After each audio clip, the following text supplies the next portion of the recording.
What happened in practice for the Dutch Grand Prix? We're here. The Dutch Grand Prix has arrived. We've had practice, or at least 2 sessions of it, and we're here today, myself and Tommy, to digest what we've seen, which wasn't the biggest amount of things we've ever seen in 2 practice sessions, but we have a few other bits of news to discuss as well, don't we, Tommy? We do. It's nice to see F1 cars, particularly with that very awesome gyro cam thing that basically is made for Zandvoort to really add the roller coaster vibes of this track. So that was very cool. So let's go into the news that we had before practice started, and that was that Alpine have signed Jack Doohan for 2025. Now this may have come as a bit of a shock, I think, if we were to reflect on the grades out of 10 that we did in terms of likelihood that Doohan was going to get the Alpine seat. I think we both went very low indeed, because we didn't quite think the CV was strong enough to perhaps get him a seat for 2025. But Alpine have gone for him. I've kind of maybe changed my perspective on it a little bit with just how sort of Formula 2 has gone. And that is that I also have been of the opinion for quite a while now that his CV didn't look maybe strong enough to get the Formula 1 drive. However, I do wonder in these recent years if we have maybe been spoiled a little bit by the likes of Oscar Piastri, George Russell, for example, who kind of win everything on their way, and Charles Leclerc, and you expect that kind of driver again, that has to win everything to get into the session, because we have seen 2 of the most impressive rookies, it has to be said, recently.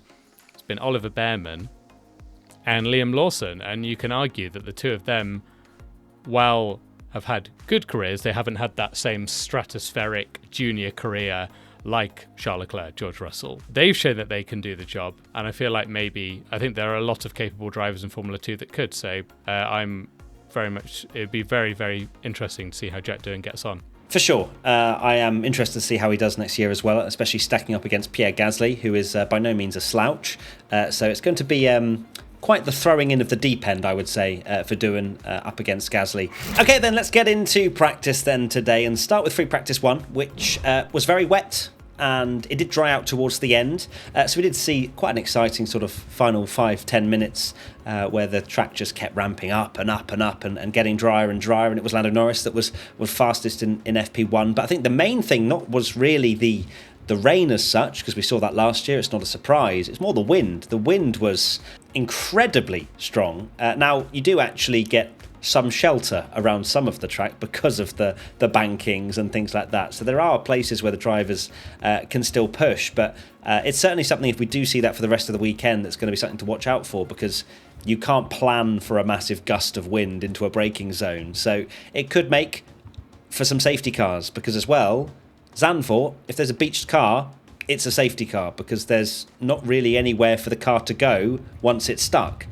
So that could make for some very interesting racing on Sunday. And I'm also very excited just in general, because this Friday it's not like a team, Red Bull, have gone, oh, we're actually really quick again and we are miles clear. Because we'll see that when we speak about FP1 and FP2, that it's still looking very tasty.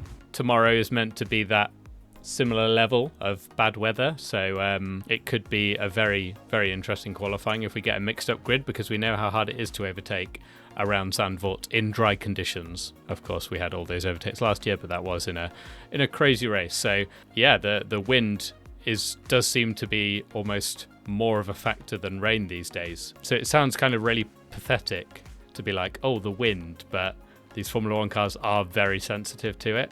And when you're flying into corners and you've got unpredictable wind direction, then yeah, you are going to have a bad time. So that's what caught people out today.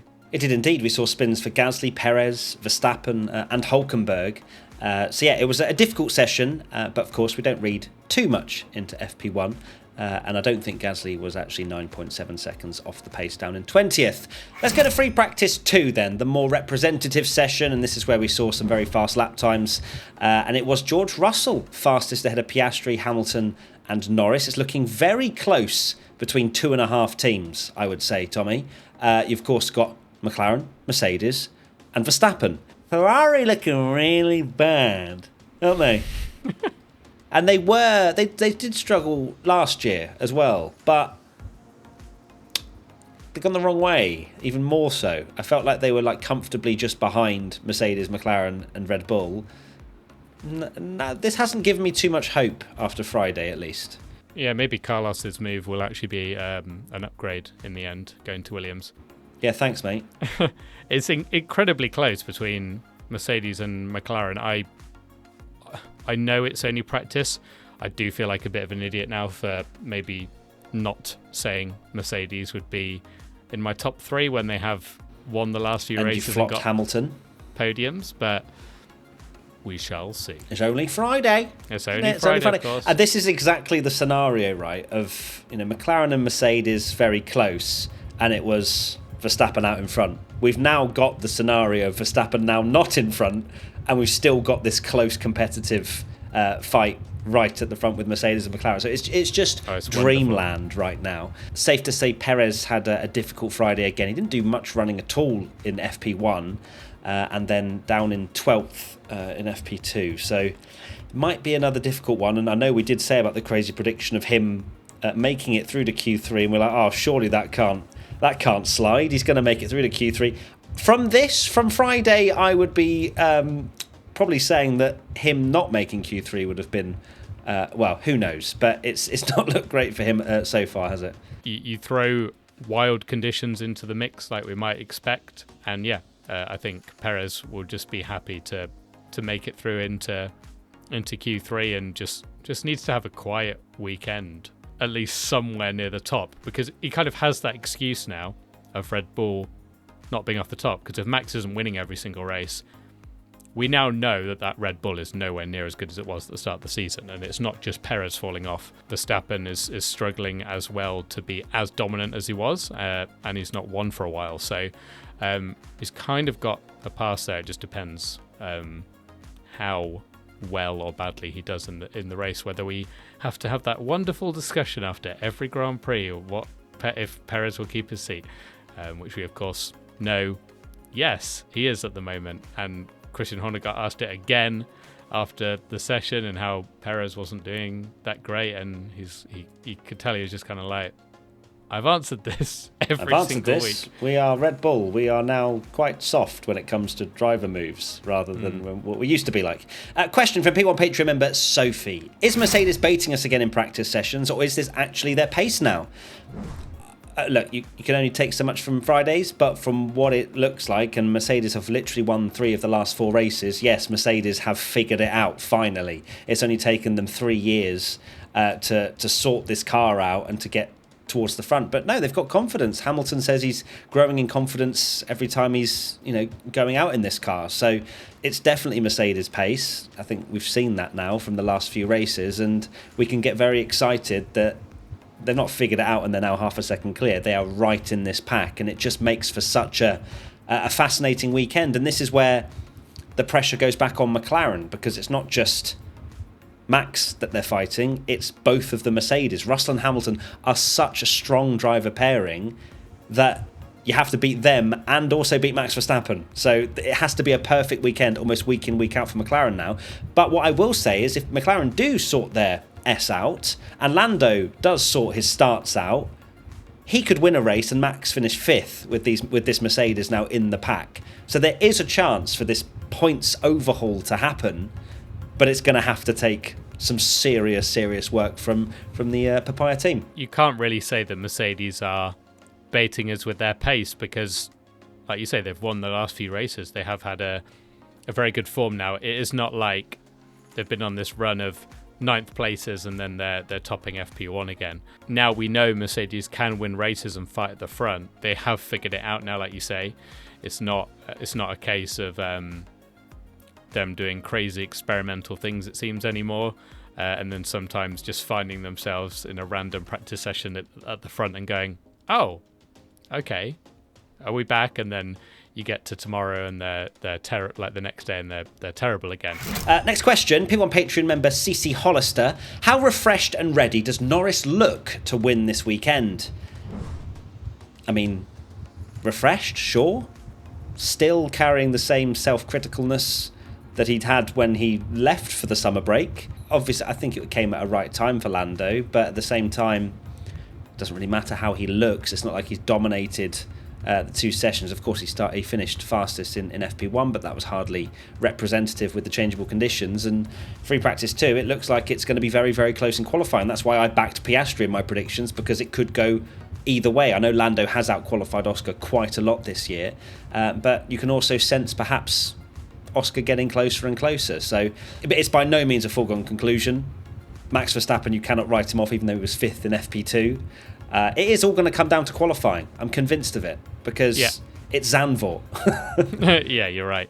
Yeah, Lando, he needed that break. He needed a refresh. But then, at the start of McLaren's amazing run, I think as the narrative went on of McLaren really should be picking up wins and they weren't, that's when it really got to him. So now it really is the time to start delivering. And you look based on their run in FP2 and their pace at the moment, they have to deliver. Like, they really have to. They have to get victories, and if they can get pole, they've got a huge chance to win the race. If they can just stay there at the start, because that has been Lando's Achilles heel really this year, is losing places at the start. Lando's going to have to figure it out, and it's going to be interesting to see if he does get on top of these starts now, whether he's worked mentally to get on top of this very small percentage that he's giving away there. But yeah, does he look ready to win? We will find out. The qualifying is going to be a massive, massive part to it. Moving on, Hülkenberg. We of course mentioned that it's a good signing for Audi. Wasn't great today because he not only had spins but went off at turn 1. Looked like he just locked the rear brakes and went flying. Thankfully for him, it wasn't a big impact, was it? It was just a light tap on the wall. But not the best of starts for Haas, and I guess in general for Haas, there's a lot of things going on legally with them, isn't there? From the time when Haas was sponsored by Uralkali. Yes. And it sounds as though they may not have any equipment or cars because they have to pay back what they owe before they leave the Netherlands, which is mad. Yeah, that is a crazy situation. We've not seen anything like that before. Haas didn't really want to, kind of wanted to stay out the news, I guess. So the fact that Hülkenberg went off twice in FP1 and then crashed in FP2 and brought out a red flag isn't great, but I do wonder if Hülkenberg's FP2 moment was potentially a brake problem or something, because he did seem to like completely, like when you go off and lock up, it was a proper like where you like almost on like a banana skin, which normally feels like there's a bit more of a car issue rather than it just being a driver error. So yeah, it is a crazy situation where apparently if they don't pay, they cannot leave the Netherlands with their cars and equipment, which is mad, isn't it? That's especially absolutely in a back-to-back. It's a back-to-back race, so that you have to get there. I mean, well, we've done the trip in from Zandvoort to Monza way back when. So yeah, you've got to get there, and like it's a quick turnaround. So yeah, not good for Haas at the moment. Yeah, they can't have any delays. What I would suggest is Andretti. Just sell them up. Just sell it up. Just give it to Andretti, for God's sake. Like, there's clearly a lot of things going on. Andretti. Yeah, just any the answer is Andretti. Let's just figure this out right now. And finally, worth mentioning, because sorry, it was my biggest flop, Carlos Sainz, who ended up having a gearbox issue. So all I'm saying is, Ferrari, Carlos, should have come on the P1 podcast and you would have gone on a run of 3 10 out of 10 performances. But alas, a gearbox problem for Carlos Sainz. But I'm not counting not my lucky stars. I don't want Carlos to do well, but I do want my point. I'm not going to start counting them yet because I've got ahead of myself after practice previously of drivers crashing out or whatever, and then they score a point in the race and it's all nullified. So not the best weekend for Carlos Sainz so far, and for just generally Ferrari. They do look slow, as I've already mentioned, and my God, I hope they are at least ahead of Haas and RB and Aston Martin when it comes to qualifying. Yes, you don't want Carlos to do badly. I think you said you don't want Carlos to do well, which I know what you meant. Wait, did I say I don't want... Yeah, you don't want Carlos to do well. I'm sure you did. Did I say I don't want Carlos to do well? I don't want Carlos to do well. I'm sure that's what my brain computed it as. I thought I said I don't want Carlos to do badly, but maybe other things I knew came what out you of my meant, mouth. and then I was just like covering that before everyone's like, "Oh, you Yeah. science hater." Whoops, sorry, Carlos. I want you to do fantastically well, but also not because I want to point. And also come on our podcast. But anyway, we are done. It's great to be back. I hope you all are excited for Zandvoort this weekend. We'll, of course, be live on Twitch, Matt P1 Tommy, if you haven't followed us over there already for qualifying and the race. And also our North American tour, as you know, if you want to go get tickets, links are everywhere. And we will shout about it more because it's not that far away. So we'd love to see you there. Love to see Tommy there. Honestly, seeing that complexion IRL is crazy. See you soon, everybody. See you tomorrow. Bye. Bye.